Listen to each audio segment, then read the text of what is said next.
Hello. I am so sorry about yesterday.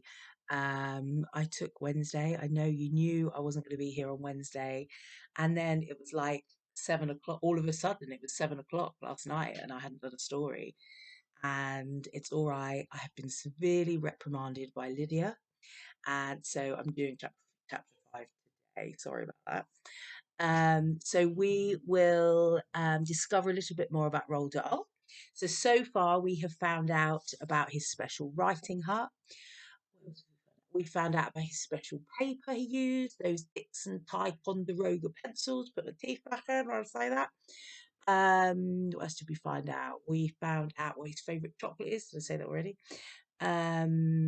We found out what did we see, my brain has gone. Oh, yeah, yeah. We found out that he lived in Africa. We found out that he was a bit of a rascal when he was a kid, but who's not? That's the thing, isn't it? Who's not a rascal when they're a kid? Let's go back to Africa, I think. Let's talk about a little bit more about Africa today. Well, actually, it's not more about Africa. It's about what happened when Roald Dahl was living in Africa. World War II broke and Roald Dahl wanted to help out. So I'm going to show you the picture of his hut again. I showed you, and I'm going to point to something on here, and I'm going to see if you can guess what he did in the war to help out. So I'm just pointing at that there, and I've also got a little model of what's in that picture here. Okay, so can you guess what you think he used to do in the war? You're absolutely right. He flew aeroplanes. And he trained and he became a fighter pilot. Got a picture of him here in his uniform. Okay, little picture of him there.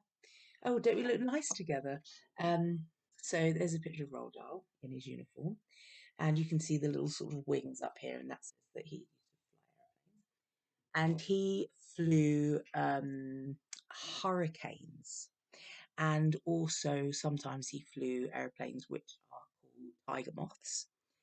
And he loved flying. He explained flying as this experience where you kind of you forget all of the worldly things. You forget everything, and you're floating in the clouds. And he said it was really, really magical.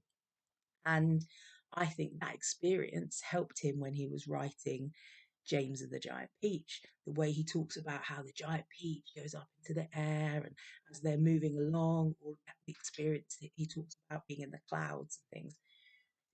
Roald Dahl had that experience himself when he was flying hurricanes or typhoons. But something really bad happened, and he had an aeroplane crash. Now, he had a really bad crash, and he badly hurt his back and his hip in this aeroplane crash. And he was taken to a hospital in America where he was to recover. And whilst he was in hospital, a journalist from a newspaper was going around interviewing different soldiers or different people that were involved and had been injured to write articles in newspapers and magazines. And the journalist got talking to Roald Dahl about his experience. And Roald Dahl said, "Don't worry about like interviewing me. I'll just write about what happened to me." And this was a story that Roald Dahl wrote and was then printed in a magazine called the Saturday Evening Post. I think it was a newspaper, actually, not a magazine. And this was the first story that Roald Dahl ever had published. Really, it's a story for adults. And if you look at it there, you can see his hurricane, and it's called Shot Down Over Libya. So there's that aeroplane again.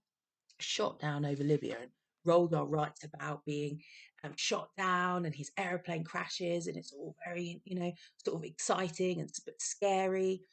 Um, but the thing is, Roald Dahl never really used to let the truth get in the way of a good story, which isn't a bad thing because he wrote brilliant stories for us. And the truth is that he didn't get shot down. he ran out of petrol because somebody had given him the wrong directions. So on the way back, he didn't have enough petrol to get back. He had to crash land his aeroplane. He did badly injure his hip. He did badly injure his back as well. So I just thought I'd tell you about those things, and we'll find out a bit more about those things kind of later as the days go past. But like I always say, enough chit chat from me. Should we get on with the story? Okay, so chapter 5: The Secret Methods. Okay, shall we recap the last bit? So, chapter 4, Danny's father told him about his big secret, being a poacher. So we're going to find out a little bit more about that secret now. Okay, so all the best ways of poaching pheasants were discovered by my old dad, father said. My old dad studied poaching the way scientists study science. My father put my sandwiches on a plate and brought them over to my bunk. Put the plate on my lap, starting to eat. I was ravenous. Do you know, my old dad actually used to keep a flock of prime roosters in the backyard just to practice on. A rooster is very much like a pheasant, you see. They're equally stupid and they like the same sorts of food. A rooster is tamer, that's all. So whenever my dad thought up a new method of catching pheasants, he tried it out on a rooster to see if it worked.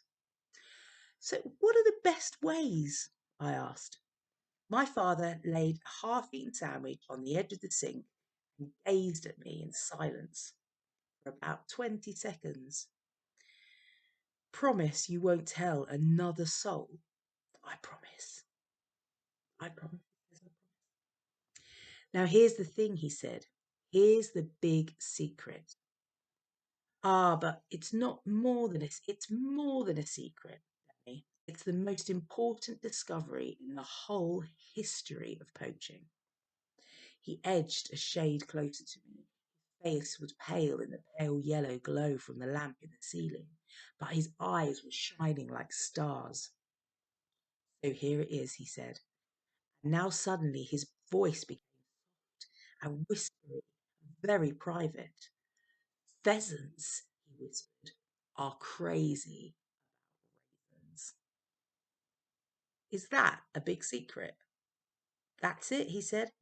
It may sound not like very much when I say it like that, but believe me, it is. Raisins, I said. Just ordinary raisins. It's like a mania with them. You throw a few raisins into a bunch of pheasants and they start fighting each other to get at them. My dad discovered that 40 years ago, just as he discovered these things, other things I am about to describe to you. My father paused and glanced over his shoulder as though to make sure no one was at the caravan door. Method number 1, he said, is known as the horsehair stopper. The horsehair stopper? I murmured. That's it, my father said.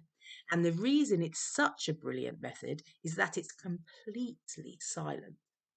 There's no squawking or flapping around or anything else with the horsehair stopper when the pheasant is caught. And that's mighty important because don't forget, Danny, when you're up in the woods at night and the great trees are spreading their branches high above you like black ghosts, it is so silent you can hear a mouse move. And somewhere among it all, the keepers are waiting and listening. They're always there, those keepers, standing stony still against a tree or a bush, or behind a bush with their guns at the ready. What happens with the horsehair stopper? I asked. How does it work? It's very simple, he said. First, you take a few raisins and you soak them in water overnight to make them plump and soft and juicy. And then you get a good stiff horsehair and you cut it up into 1/2-inch lengths. Horsehair, I said. Where do you get horsehair? You pull it out of a horse's tail, of course. That's not difficult as long as you stand to one side when you're doing it so you don't get kicked. Go on, I said. So You cut the horsehair up into 1/2 inch lengths. Then you push one of these lengths through the middle of the raisin so there's just a tiny bit of horsehair sticking out on either side. All you do. There you are now ready to catch a pheasant. If you want to catch more than one, you prepare more than one raisin. Then, when evening comes, you creep up into the woods, making sure you get there before the pheasants have gone into the trees to roost. Then you scatter the raisins, and soon along comes a pheasant and gobbles it up. What happens next? I asked. Here's what my dad discovered. First of all, the horsehair makes the raisins stick in the pheasant's throat. It doesn't hurt him, it simply stays there and it tickles. It's rather like having a crumb stuck in your throat. But after that, believe it or not, the pheasant never moves his feet again. He becomes absolutely rooted on the spot. And there he stands, plumping his silly neck up and down like a piston. And all you've got to do is nip out quickly from the place where you're hiding and pick him up. Is that really true, Dad? I swear it, my father said. Once a pheasant's had the horsehair stopper, you can turn a hosepipe on him and he will not move. One of those unexplained little things. It takes a genius to discover it. My father paused, and there was a gleam of pride in his eyes as he dealt for a moment upon the memory of his dad, great poaching inventor. So that's method number 1, he said. What's method number 2? I said. Ah, he said. Number 2's a real beauty. It's a flash of pure brilliance. I can even remember the day it was invented. I was just about the same age as you are now, and it was a Sunday morning, and my dad comes into the kitchen holding a huge white rooster in his hands. I think I've got it, he says. There's a little smile on his face and a shine of glory in his eyes, and he comes in very soft and quick and puts the bird down in the middle of the kitchen table. By golly, he says, I've got a good one this time. My father, oh no, I've done that. I've got a good one this time. A good what? Mum says, looking up from the sink. Horace, take that filthy bird off my table. The rooster has a funny little paper hat over its head like an ice cream cone upside down. And my dad is pointing to it proudly saying, stroke him, go on, stroke him. Do anything you like to him. He won't move an inch. The rooster starts scratching away at the paper hat with one of its feet, but the hat seems to be stuck on and it won't come off. No bird in the world is going to run away once you cover its eyes, my dad said. And he starts poking the rooster with his finger and pushing it around on the table. The rooster doesn't take the slightest bit of notice. You can have this one, he says to Mum. You can have it and wring its neck and dish it up for dinner as a celebration of what I have just invented. And then straight away he takes me by the arm and marches me quickly out of the door and off over the fields, up into the big forest and over the other side of Littlehampton, which used to belong to the Duke of Buckingham. And in less than 2 hours, we get 5 lovely fat pheasants, with no more trouble than it takes to go out and buy them in a shop. My father paused for breath. His eyes were shining bright as they gazed back into the wonderful world of his youth.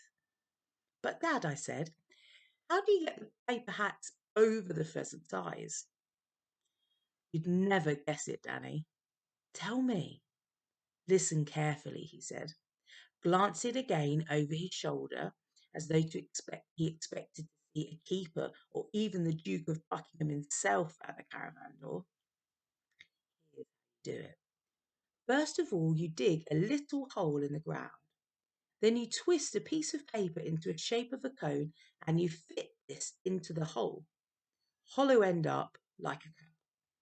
Then you smear the inside of the cup with glue and drop in a few raisins. At the same time, you lay a trail of raisins along the ground leading up to it. Now the old pheasant comes pecking along the trail, and when he gets to the hole, he pops himself inside to gobble up the raisins, and the next thing he knows, He's got a paper hat stuck over his eyes. He can't see a thing. It's a fantastic idea, Danny. My dad called it the sticky. Is that one you used this evening? I asked. My father nodded. How many did you get, Dad? Well, he said, looking a bit sheepish. Actually, I didn't get any. I arrived too late. By the time I got there, they were already up in the roost. That shows how out of practice I am. Was it fun all the same? Marvellous, he said. Absolutely marvellous, just like the old days. He undressed and put on his pyjamas. Then he turned out the lamp in the ceiling and into his bunk. Dad, I whispered, what is it? Have you been doing this often after I've gone to sleep without me knowing it? No, he said. Tonight was the first time for 9 years.